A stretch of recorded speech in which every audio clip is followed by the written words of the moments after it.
আকস্মিক বন্যা মোকাবেলায় বাংলাদেশেরও ব্যর্থতা রয়েছে বলেও মন্তব্য করেন বিশেষজ্ঞরা। তাদের মতে, যেভাবে আবহাওয়ার পূর্বাভাস ও সতর্কবার্তা দেয়া হয় তা সাধারণ মানুষের বোধগম্য নয়। আরও সহজ করে সতর্কবার্তা দেয়া হলে মানুষ আগাম প্রস্তুতি নিতে পারে বলে মনে করছেন বিশেষজ্ঞরা।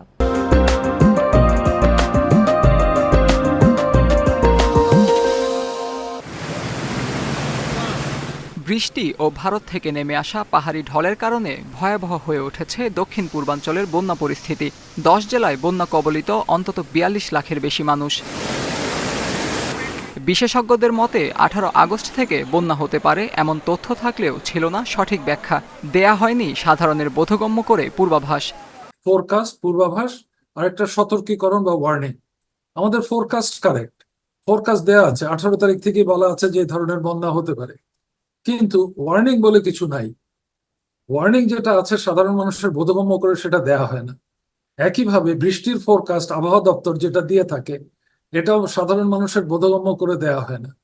প্রতিবেশী দেশ ভারতে যেখানে অরেঞ্জ অ্যালার্ট এবং ত্রিপুরাতে রেড অ্যালার্ট আছে, বাংলাদেশের ফোরকাস্ট সঠিক থাকলেও সতর্কতা বলে কিছু ছিল না।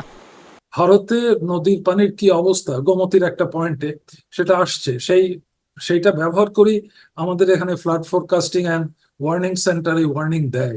সাধারণ মানুষ বোঝে না এই কারণে যে সাধারণ মানুষের বোঝার মতো করে এই ওয়ার্নিং দেয়া হয় না। এদিকে জুলাইয়ের তুলনায় আগস্টে বৃষ্টি কম হলেও প্লাবনের ঘটনাকে প্রাকৃতিক দুর্যোগ বলছেন জাতীয় নদী রক্ষা কমিশনের সাবেক চেয়ারম্যান। যে প্লাবনটা ঘটেছে এটার উপরে যে বলাবলি হচ্ছে, যেটা যে উজানে যে বানটা, আপার রাইপেরিয়ানের যে অবস্থাটা, যে তাদের যেটা ত্রিপুরায় যেটা সৃষ্টি হয়েছে, মেঘালয় ত্রিপুরাতে, সেটা একটা বাস্তবতায়।